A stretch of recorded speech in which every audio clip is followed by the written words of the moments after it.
All right. Love your show. Been listening some time now. The question I have is about an attraction pattern I seem to have.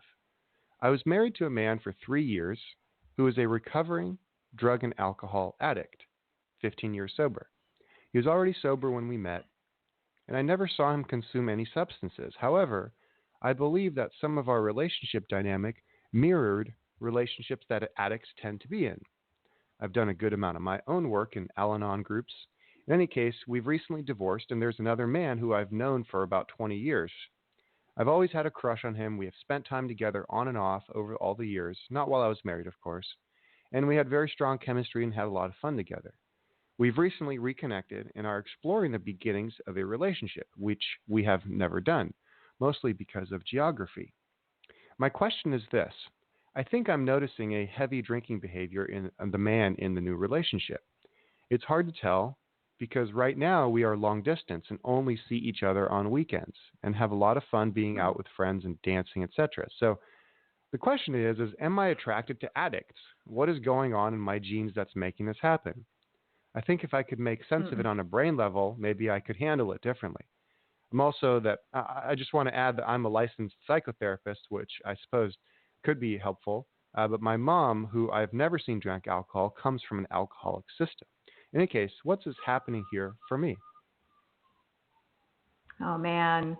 Well, I'll grab this one. I'll just jump in there because this is very near and dear to my heart and my personal experience and how I wasted a lot of time and energy in this kind of world of thinking, the psychodynamic world of thinking of attraction patterns and alcoholic family systems and codependence and all of this stuff, all of these buzzwords and this way of thinking about this problem is very common and is sort of just taken as the conventional wisdom on people who are attracted to addicts or find themselves recurringly in relationships with addicts.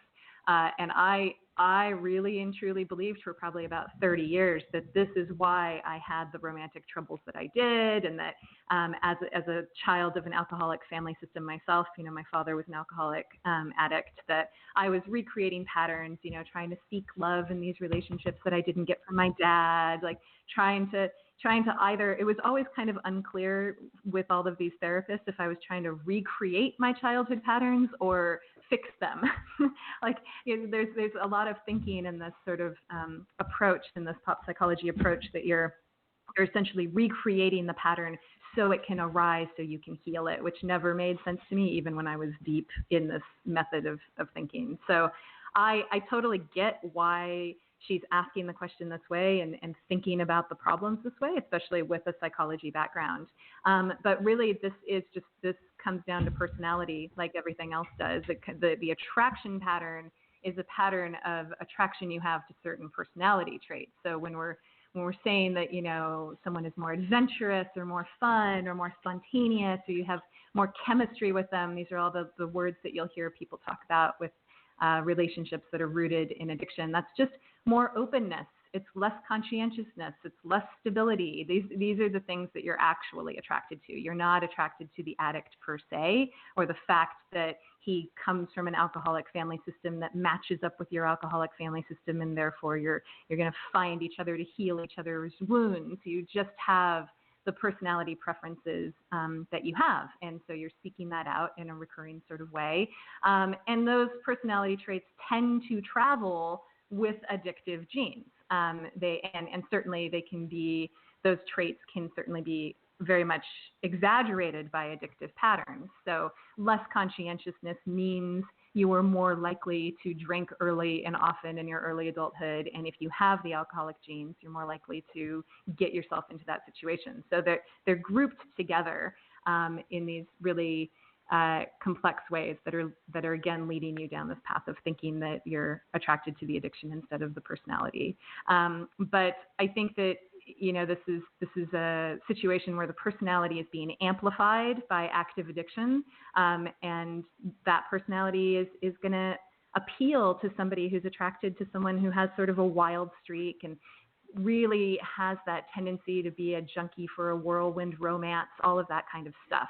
So I would say if you're already having the sort of the spidey sense that you're seeing some heavy drinking going on, and you've seen some evidence of that, you almost certainly are, especially if this is an early thing and a long distance thing where everybody's still more or less on their best behavior, and you're already sort of starting to see that and starting to have some concern about it. I would say that is your IQ trying to outweigh your preference for this more volatile, adventurous, high chemistry relationship, and that is actually what you're signing up for with this relationship. So I would just keep your eyes open to that and get into it knowing that is very likely the outcome, and you are not destined to recreate this pattern unless you want to.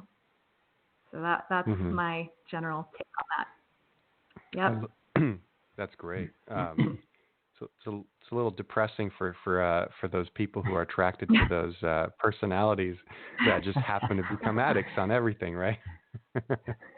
Yeah. Well, openness. That is the most stellar explanation of that process that I've ever heard. That is just outstanding. No, it is. Thank That's just you. outstanding. Very, and weaving in the. Oh yeah, that's. They should bronze that and then put that, as the first chapter of every book about ACOA and addiction patterns and everything else under the sun. That's great stuff, Jen. Yeah.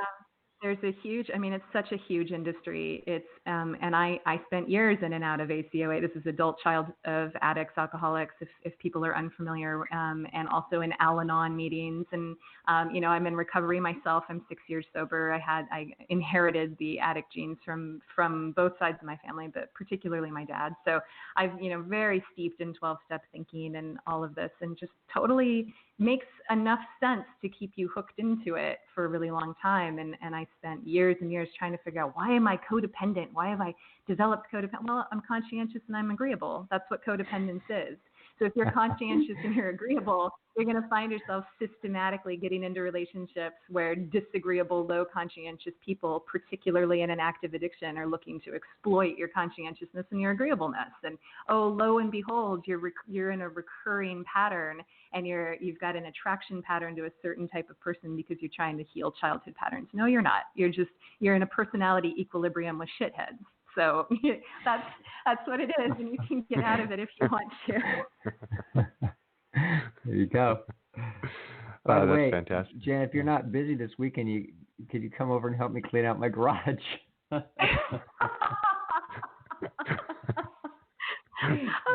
sure, I'd love to. I really wouldn't want you to be upset by me telling you no. So I'll go ahead and make that a priority on my schedule. There you go. That's good. All right. Yeah. So for people whose personality equilibrium is maybe shitheads or addicts or other things like that, where do they stand? Are they kind of what's that? Yeah. Yeah. Where do they stand? It's just like now they've just because of the modern environment, are they just not screwed per se, but just it's going to be a lot harder to find a normal situation, or what's the deal? They have just as much ability to find a normal situation as anyone else. It's just not going to hit their circuits like it would for somebody else. So your circuits get hit by what they get hit by, and you can't rewire that. You're stuck with what you're stuck with. So I think people can make different decisions once they realize that that's the tendency and that that's actually the underlying logic of who they're attracted to. But it's probably not that awareness is not going to change who you get excited about and who you don't get excited about. But you can quote unquote beat your genes if you're capable of it, to make a more rational decision and get into a relationship with somebody who may be a very, very good value proposition in other ways, that isn't going to create that sort of excitement in your nervous system that you're only going to get from that low conscientious, unstable, open kind of person who may or may not also be in an active addiction pattern. So that just is what it is. And you're able to exercise some volition in that process, but you can't change what you're attracted to. Darn it. I'm sorry. Sorry to report it. You could almost see this gradient of I mean, even thinking about like if we take looks out of it, God forbid we add looks to the fire on this, but just think about a gradient that goes from stable, reliable, conscientious, not particularly open, all the way to way open, emotionally volatile, etc., and low conscientious. And it's like, okay, well, on the right side, things get really exciting. Okay, on the left side, things get yeah. That's what it is. It is this what has it been is. done for science. Yeah. Yes. Yes, the crazy hot matrix. That's exactly what's going on here. Right. Yeah, and it is, and this is everybody is somewhere in that matrix, and everybody's got kind of the preferences that they have, and it's this is the cards people are dealt. So sorry, Nate. Did you guys know that I actually had my middle name changed because it used to be Horace?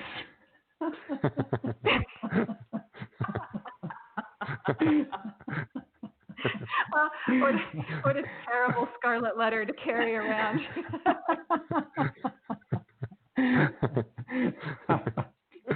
All right, let's roll it on, Nathan.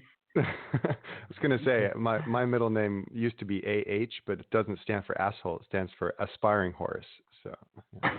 Aspiring Horace. Or have you given up on your Aspiring Horace name? Because last we checked, you had that's not for me to decide. That's for the ladies to decide. But this is what wait a second. Here's the deal. We've got a real Horace in the room here, and then we've got one that, just watch out, women. You've got one that's pretending to be an aspiring. I'm trying to beat my genes. Yeah, I'm just really exciting and wild and fun like that, but I'm really trying not to be. That's it. Really, you're just gonna sit over here and read a really boring book and sip your lukewarm water and present a different kind of proposition. The thing about being an aspiring Horace is that you've got to be able to. You can't just bluff the aspiring Horace, because that's not a very good sales strategy. So you've got to transform into a Horace, and that may or may not be. I've got pen stains all over my shirts now, and my. Get your slide rule. I don't use hair gel except for the really big occasions.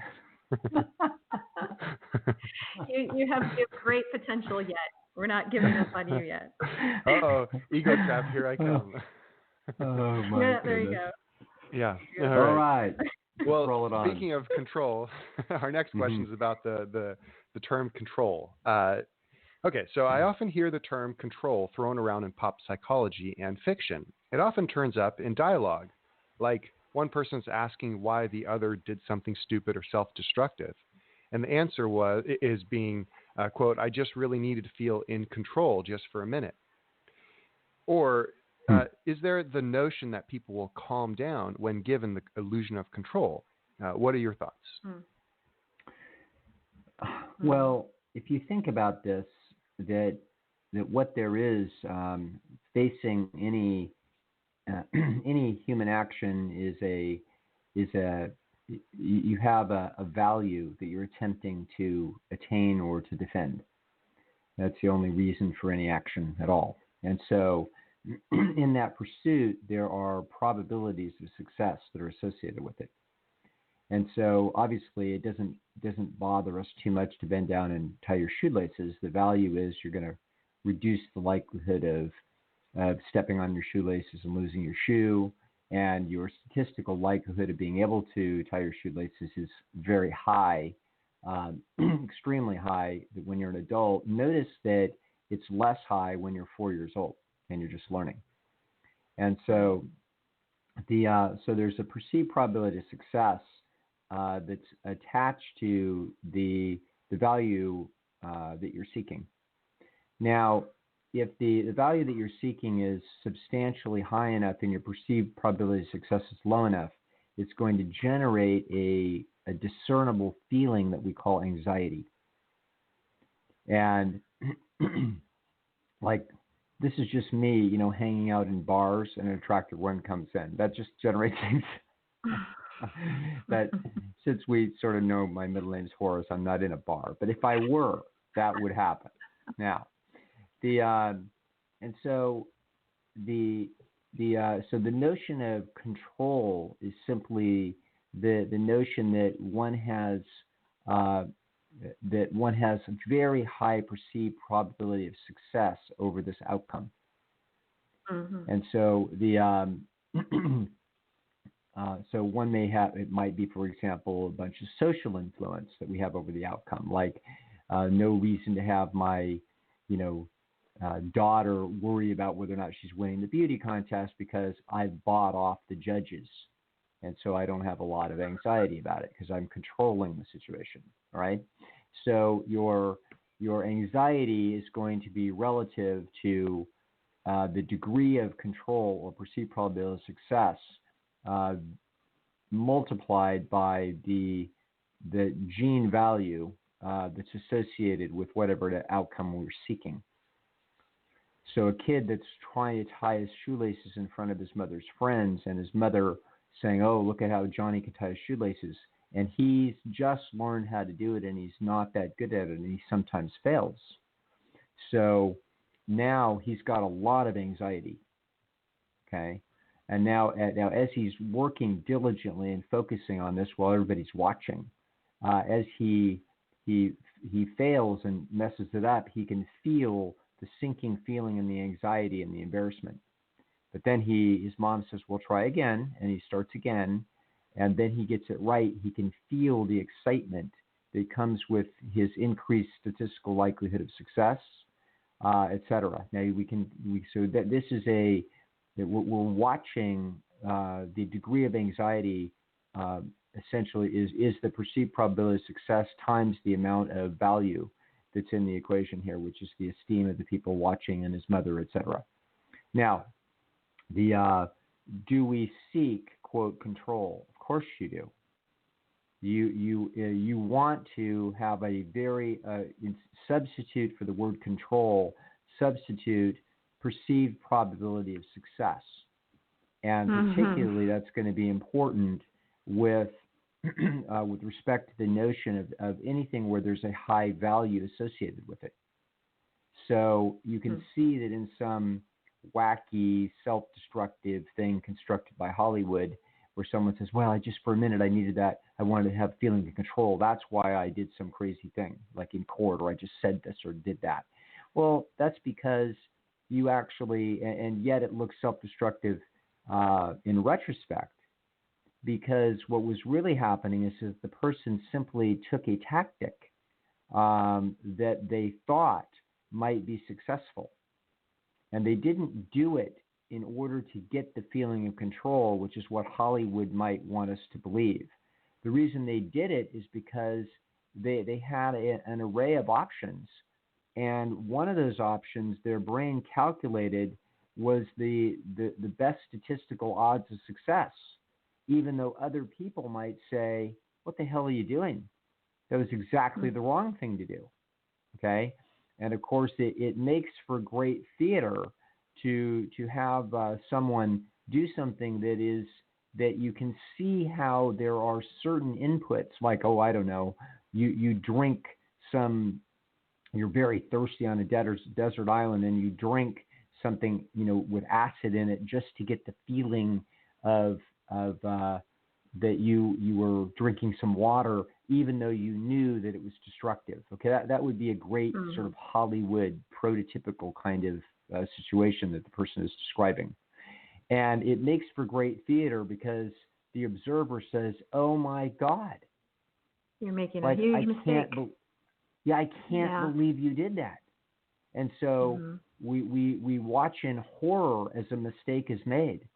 And we ask, "Why did you make that mistake?" And they tell us, "Oh, I wanted that feeling of control." Well, actually, it's a fascinating thing to think that nervous system was defective in its ability to analyze cost-benefit, and it chomped on one component of the stimulus array, and it and so therefore it bit on a red herring in terms of the actual control of the situation, and wound up self-destructive. Okay? Mm-hmm. Like, for example, a great example would be telling a lie in front of a jury. And so you like, you're going to get found out, but you're just, you make a CB, and the brain is sufficiently unstable and sufficiently, low conscientious that even though the evidence is all around that you're about to get cornered and nailed, you just go ahead and bluff for a second anyway. And that, and we look at that like, oh my God, now you just added perjury to the list of the problems. And so this is actually the analysis of what the person is referring to.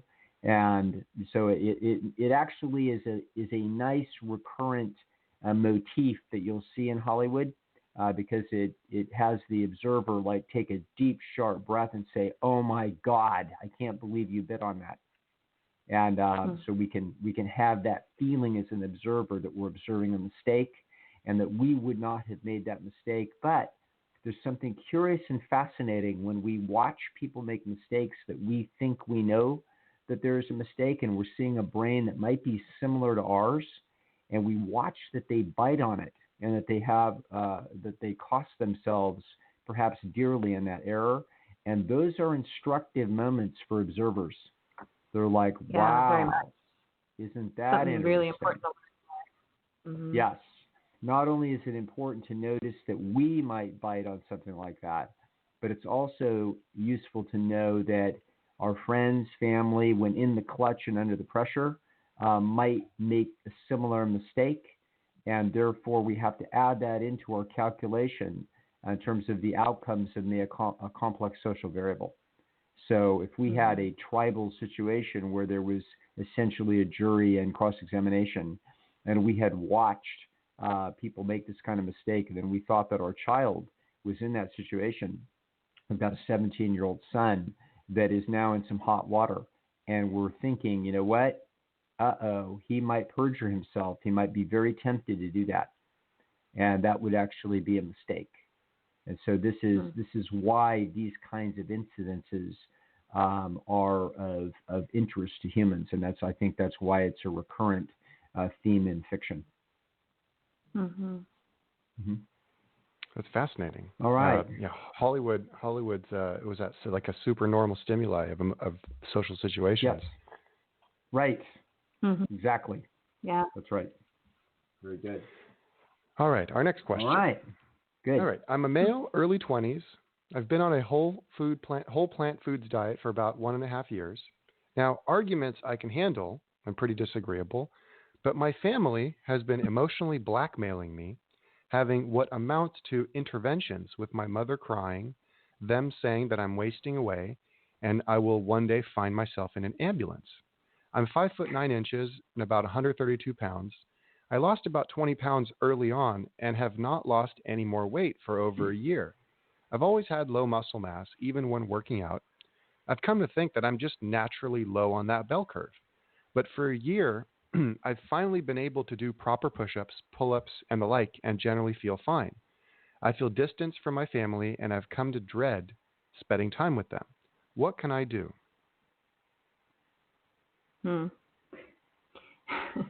I've taken lately. Yeah, I've taken lately to calling myself a personality determinist. This is my It's just how I identify in the world, and it's actually like generally the first lens through which I look through really any problem for myself or through a question like this. And so it sounds, I feel like I answer all questions with it's personality, but it is personality. This is not something. I mean, we talked about this a lot last week on the show about the pleasure trap and upcoming Thanksgiving struggles and all of these kinds of social dynamics that people deal with their families being really disagreeable and status deficient in the face of dietary change. So you can go back and listen to some of that advice. We have lots of strategies that might be useful in the moment. You can frame it as an experiment. You can blame Big Louie, all these things that we talk about. But there's really, there's no, you're not going to you're not going to change the fundamental blackmail, you call it emotional blackmail and this level of manipulation, these sort of intervention strategies that they're going to in the face of this kind of challenge. This is personality. They're massively overreacting to a situation that is not that dire. You're perfectly healthy. You're at the low end of a healthy BMI, but you're a healthy BMI, and you've only been doing this for a year and a half. And so, part of it is that they haven't had a lot of time to adjust, and they may simmer down over time.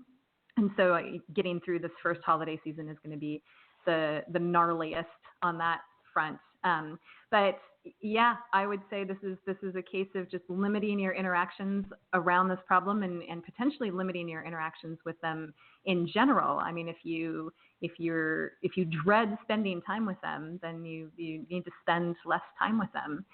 Just because you're related to someone doesn't mean you owe them your time and energy, not at the holidays or any other time. And especially when they're putting your choices about how to live your best life at odds with their happiness in a really emotionally manipulative way. So on the off chance that they just need some education and they really are kind of, all worked up and think you're making some terrible health mistake and you haven't followed your teaching gene and really educated them, and you think that a little bit of education would help, then you can just give them a nice Christmas gift, book them a session with Dr. Lisle. he'll set them straight. You'll do that, right, Doug? Yeah, that I think it should be a half hour. I don't think I want an hour. But them and if they don't take you up on it, I'm sure you give them their money back. Absolutely. That's actually an ingenious idea, because I have certainly done things like that before. And sometimes, usually I can disarm people on the other side that are very defended. And so, you could send them a Christmas email, and or if you're talking with them, that would be, obviously fine. But you could send them a Christmas email that essentially says, I really understand that you're anxious about this, and I can really respect and I appreciate, how much anxiety you have, because I know that you think that I make a mistake. You could be right, of course, but it's also possible that there's things that you don't know, which I've tried to describe. But I don't have the kind of knowledge that some other people do have on this topic, and there is an individual that actually knows a lot more than I do. And the good news is that he has agreed that he would have a conversation with you to just try to answer any questions and try to help you understand where I'm at and why I'm doing what I'm doing. And so, I've got this session for you. It's on, I don't know, December 28th, Merry Christmas. And if you choose to not call Dr. Lisle, then that's fine. And, it won't cost me anything then, because he's agreed to refund it if you don't use this. But I would really appreciate it if you would, for my benefit, if you would just take 30 minutes out of your, busy life and maybe just have a chat with the doctor. Okay. That's as friendly of a, we just take their hand and put it right on the shock plate, just like a Milgram study. It's like, listen, I'm trying to help you. Okay. And so we do that. And if it works out, great. Cause you would, if they're amenable, then please, send me an email, and I will be mentally prepared. I'd be prepared anyway for if someone called me up in a anxiety and in anger and frustration and twisted up into an anxious knot about their son wasting away with a build very similar to mine. So yeah, I think that's a great idea, and we'll call that one good. That one's cooked. That's on the off chance that we're not just dealing with, disagreeable Wolverines here, which we might be. But this is, if you value those relationships and you think that there's something that can be salvaged here through some methodical education from, sort of outsourcing that conversation to the eminent Dr. Lisle, then it's worth a shot. But that's about the only strategy that you've got in the toolkit here. And other than that, it's disagreeable distance all the way. Like you don't put yourself in the path of this kind of emotional blackmail and manipulation, and just let them accept it over time. And maybe they will, and maybe they won't. But it's your life and your time and your energy. Yes. And there's also the aspect of what I call Chinese water torture. You can give them the same recommendation 4 months later, and then give it to them another 4 months later. Okay, so sometimes they need to be seated and have to think it over. And very often, what seems like something that they're resistant to, they wind up wearing down over a little bit of time, and I might end up having that conversation with them next August. And then much to their surprise, they learn a great deal. And then when they learn things, learning things is the method by which human action changes. So that's what is required in this situation, is their greater enlightenment, and this is a good pathway by which that could happen.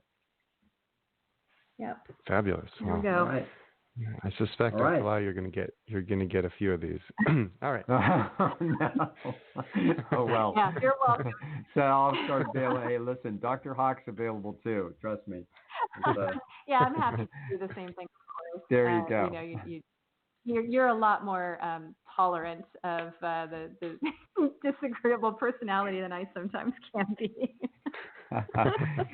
People wouldn't know that about you, but it is true. No. Shut it down. Back away slowly.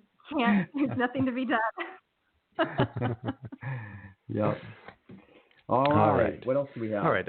I think we have our final question, or maybe second to last, depending on the answer. So, dear Dr. Lisle, dear Dr. Hawk, I am a 37-year-old man whom I thought was attractive, make decent money, and am highly intelligent. I'll be testing for Mensa soon if I can escape the ego trap and my fear of failure, because I'm right on the cusp. I'm highly open, moderately disagreeable, highly conscientious, and moderately neurotic. I'm successful in most areas in my life, despite the chaos that was my highly open younger years. My main issue is romance. I was the lead singer in a band when I was younger and had a vast social network, so that casual mating was incredibly easy with women I should have had no chance with, even for pair bonding. Well, I moved about 10 years ago, so that social status has completely disappeared. I find myself unable to even gain the interest of women that I find attractive, and the only women I can even get to a first date are women I don't really find that attractive. It's honestly getting to the point that suicidal thoughts are creeping up again almost daily, though I have too much that depends on me to ever truly go through with it. Is there any way to actively lower my standards so that I can find some measure of romantic happiness? I know I'm probably grasping at straws here, but I just want to defeat the miscalibration in my head that tells me that I can do better, because all signs point to the fact that I can't. Any advice you can give would be much appreciated. Boy, isn't this a fascinating question? It is a fascinating question. Really. This is you're watching. Yeah.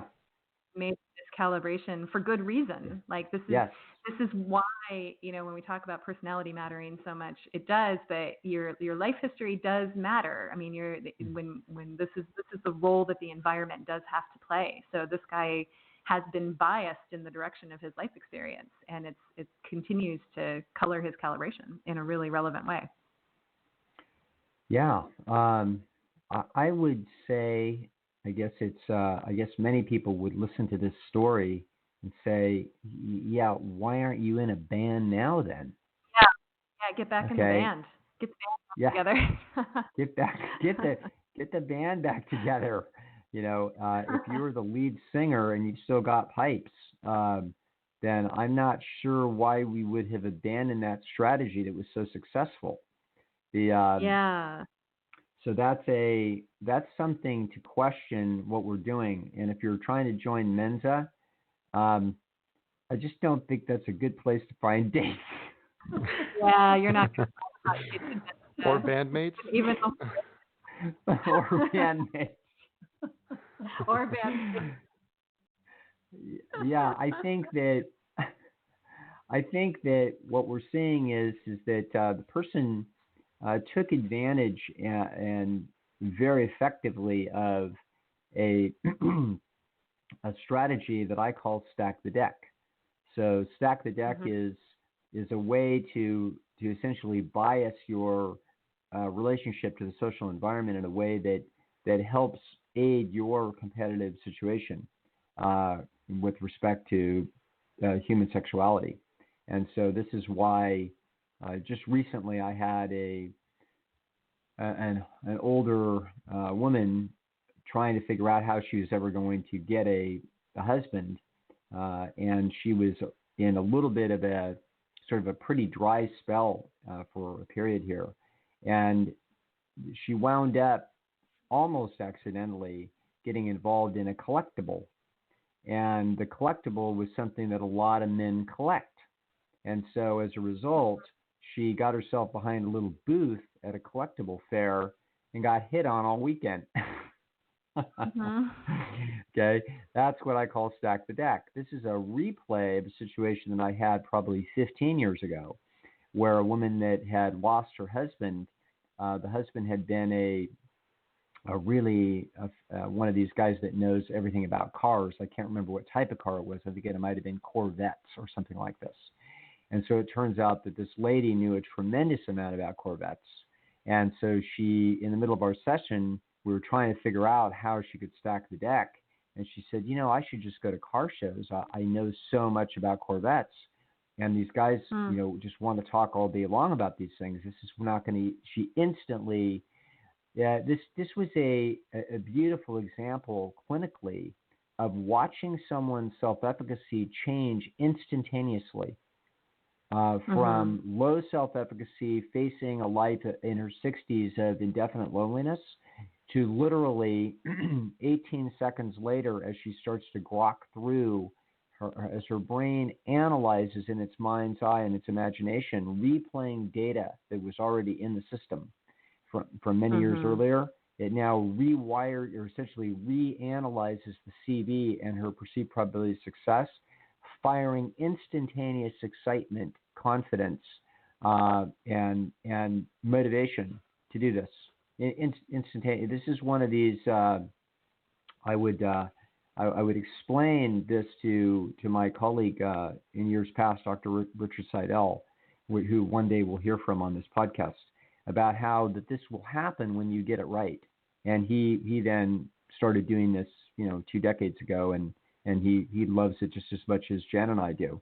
That there's nothing like getting one of these where you get it right, and and the person's CV on a whole area of life suddenly changes because they now see exactly how it is that they're going to solve a problem. So, so I recently got a replay on this. Is this woman sort of halfway was hoping that it might happen, and then it happened just like she was hoping, only way better than she thought.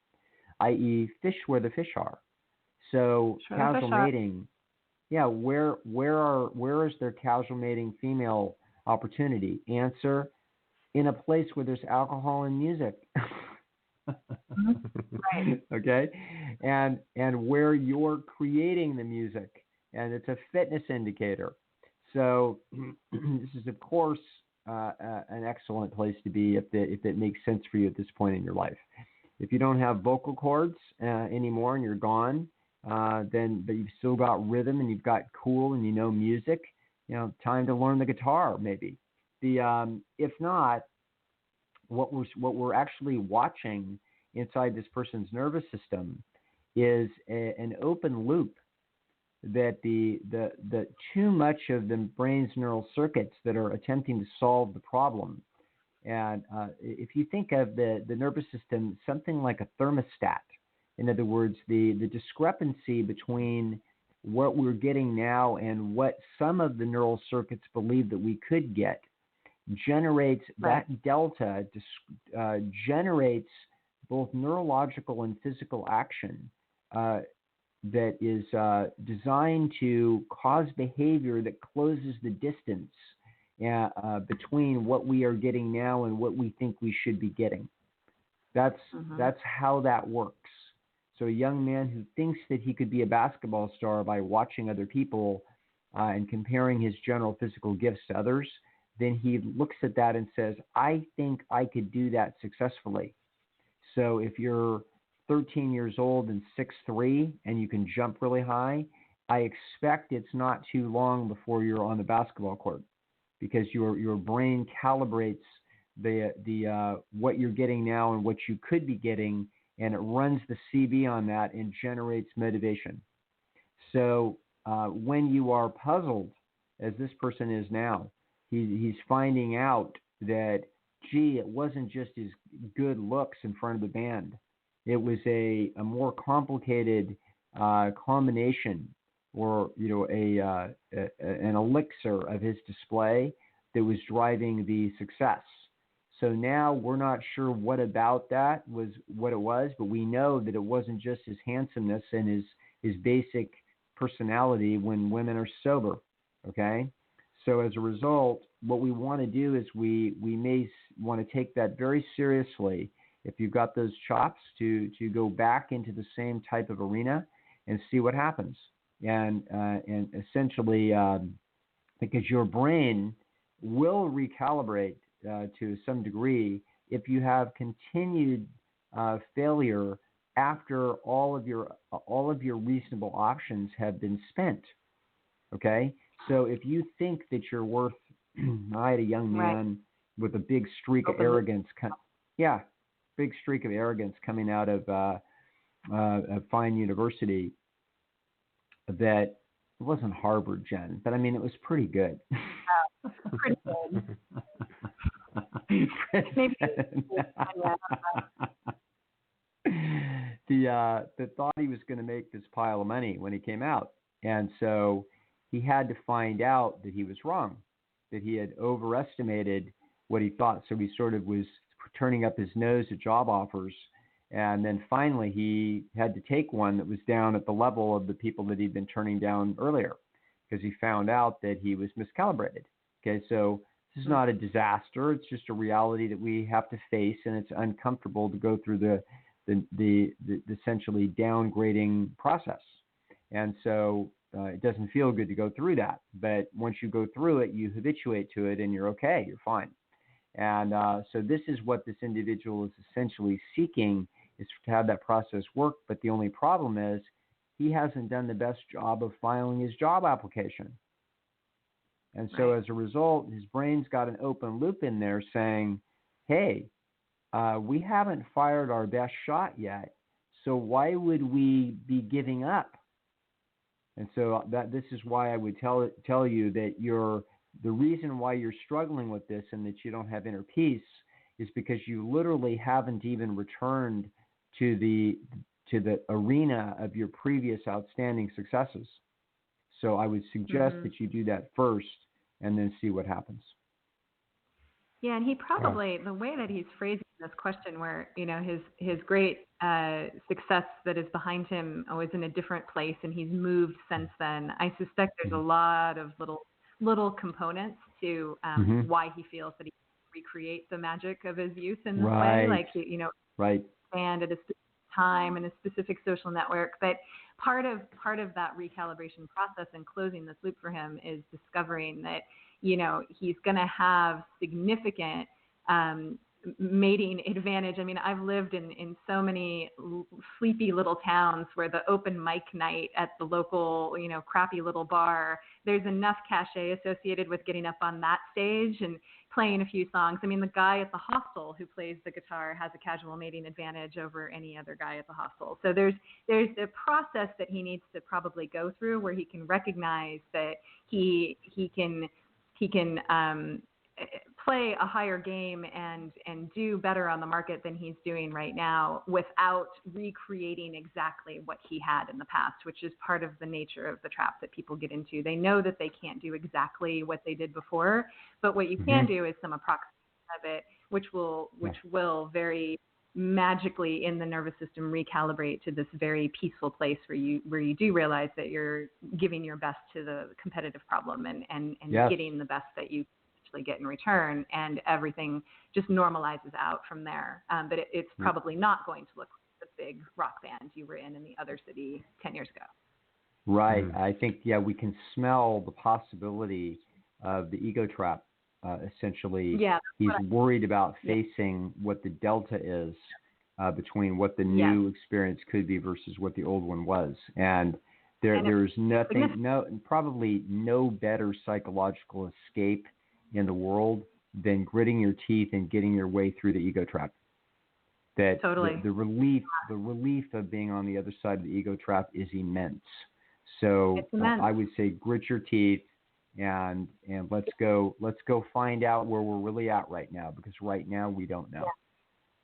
Yeah. Now, Good to luck, the my extent that, if this guy was a singer 10 years ago, is it possible that if he gained a bunch of weight, maybe 30, 40 pounds, that this would also affect his mating prospects? Or for males, does it really not matter as much? Oh, it could would. be part Certainly, of the all these things would. Mm-hmm. Yeah. But let's face it, if he was... Go ahead, Jen. Yeah. Just it's going into his estimate of that comparison to that past success, and he's whether he looks different or his voice has changed or he doesn't have the same friends around. All of these things go into that analysis of whether he can recreate that magic or not. And so that's the nature of the ego trap, is if you don't have great certainty that you can do it at that level, you're not. It's the correct choice is not to try, not to take the status risk. So he's still coasting on the great success of the past to some degree, where he has proven himself in that arena, and to take the chance on going out there and just being another guy at the open mic night, maybe more overweight, maybe having deterioration in his voice, whatever it is, then that's all getting plugged into that decision matrix, understandably. But that once you actually confront that, this is what people don't intuitively understand, because it doesn't make intuitive sense. It does not make intuitive sense that if you confront it and you go realize that you can't compete at the level that you competed before, that you're competing at a lower level, that you don't expect the peace that comes to the nervous system as a result of that, but it does come. So that's something people just kind of have to take on faith and lean into the self-esteem process that is part of that, rather than living their lives in the ego trap, which is a terrible way to spend your life.